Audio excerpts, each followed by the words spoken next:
Three Religious Rebels, Part 2, Alberic, Chapter 7. This chapter is entitled, The Flame Falls. Stephen went out to the little graveyard where Alberic had won his inspiration. But instead of the dead, Stephen thought of the living.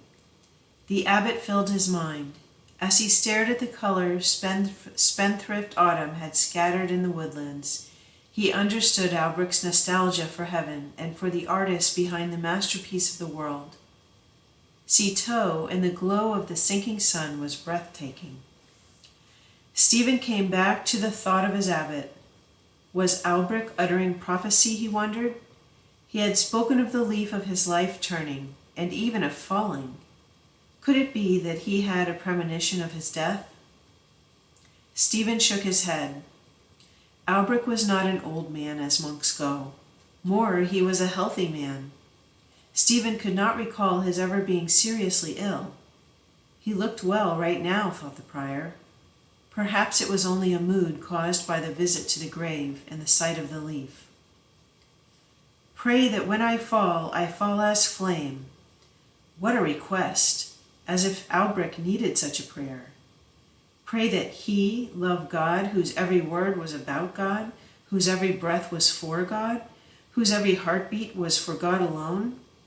Pray that he who had gone to Colon because it meant a fiercer living, to Molem because it meant a more generous giving, and to Citeaux because it meant a wholesome abandonment and unconditional surrender of his entire self to God.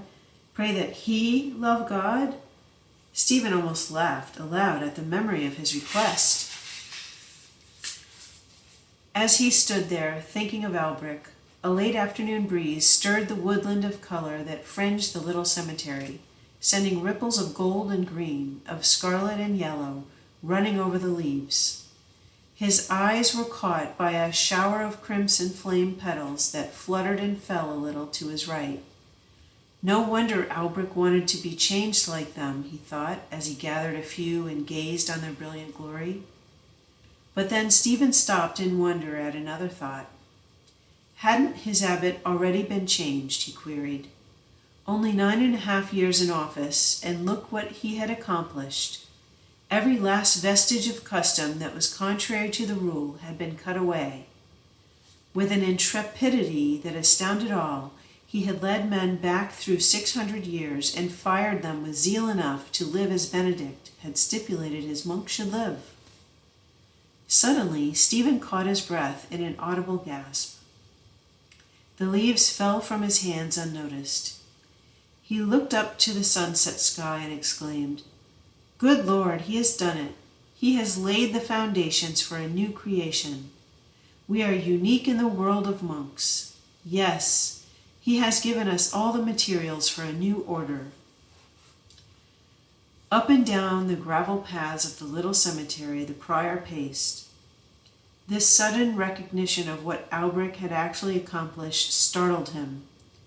As he walked, he began to marvel at the fearlessness and forcefulness of the man. Where did he ever get the courage to be so defiant of all other men, he wondered? Where? He knew he was a warrior, but this was not ordinary daring.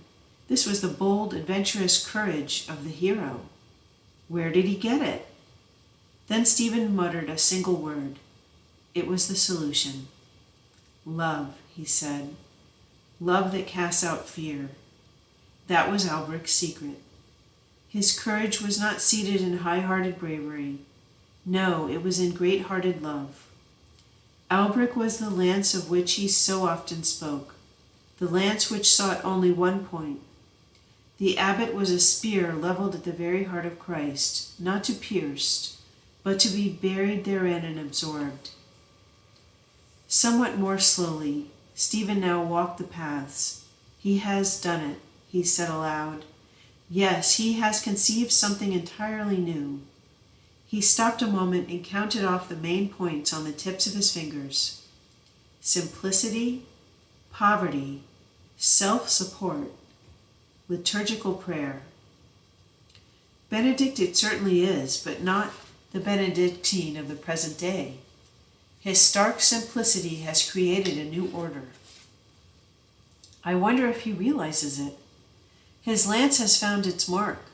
His ideal is so nakedly bright it can be expressed in 2 words: God alone. Stephen halted after those 2 words. And that is the man, he exclaimed, the Christ-centered soul who asks me of all people, to pray for him. O dear God, bless his humility and grant me a touch of the same. The vesper bell was ringing. Stephen started in, but at the door he turned for one last look at autumn's wonderland. As he did so, a breath of wind again stirred the woodland and sent another shower of flame petals fluttering to the ground. Stephen recalled the words of his abbot. Dear God, he murmured, when I fall, let me also fall as flame. Autumn sang her compline till the snows. Advent gave way to Christmastide, and the year 1109 was ushered in with chill whiteness.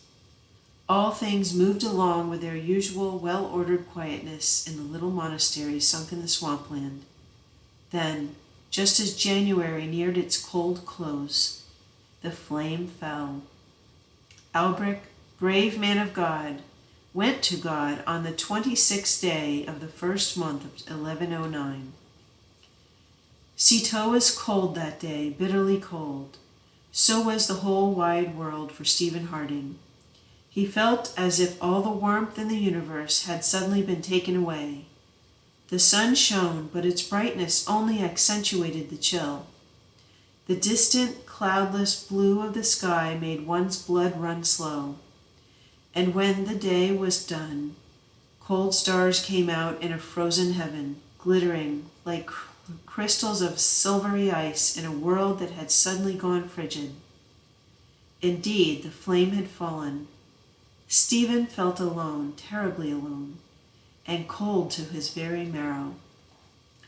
The next day they buried Alberic.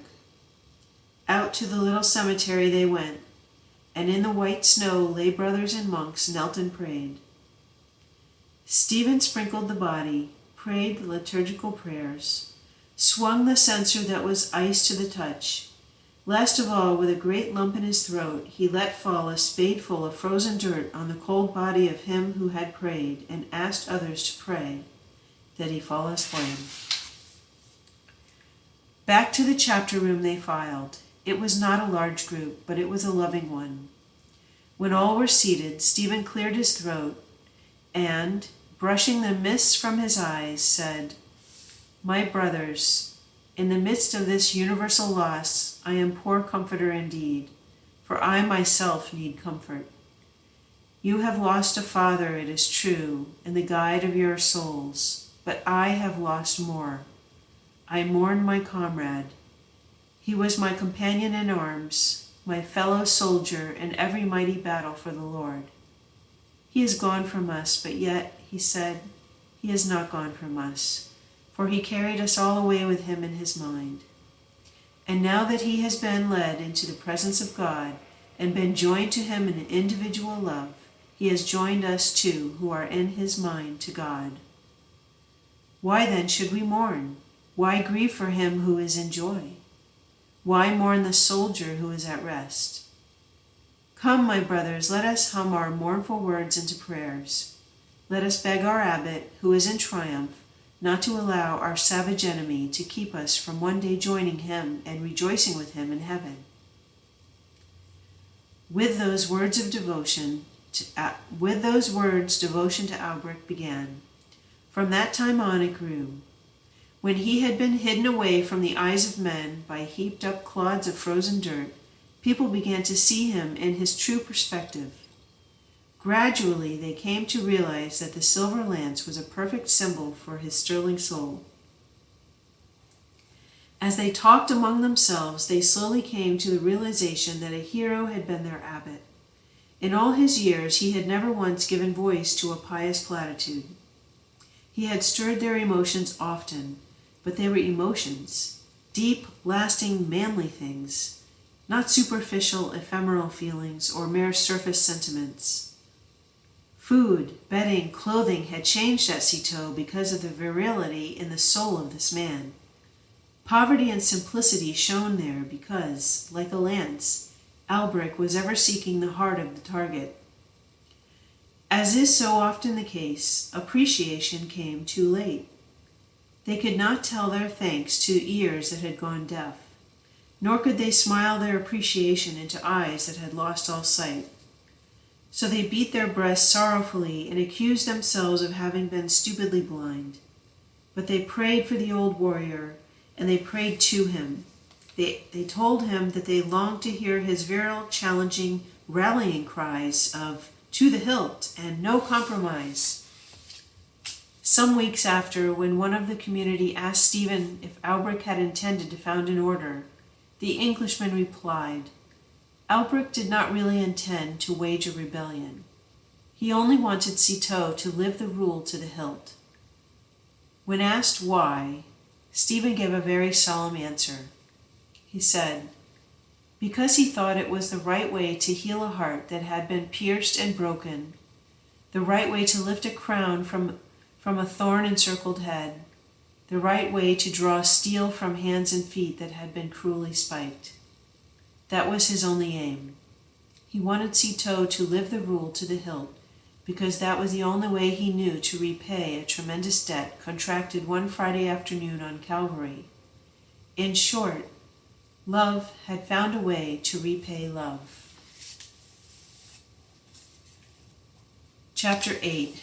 Epitome and Epitaph. Alberic had no prenatal. We shall give him no post-mortem. But for all those who claim that men become Trappists because they were disappointed in love, we underline and italicize the last line of Alberic's life. It was 600 years before the Church gave any official pronouncement on this radical who had so successfully carried on the rebellion. But Citeaux's sons and daughters had ever been mindful. Like the community he left after him, they prayed to him. And in 1701, the Holy Father sanctioned their prayers by granting them a Mass and an office in his honor.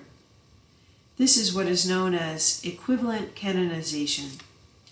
You can be sure it greatly rejoiced the heart of every white-robed monk and nun who called the Silver Lance Father. The pen picture given by those who knew him best is small, but it is very cleverly drawn. They say he was a lover of the rule and of the brethren. What could be a better picture of the model monk, a great-souled lover of God? For the rule is the will of God, and the brethren are his image. Therefore, the epitome that the radical deserves is this: Alberic, a manly lover of Jesus Christ. Let that serve not only as an epitome, but also as an epitaph.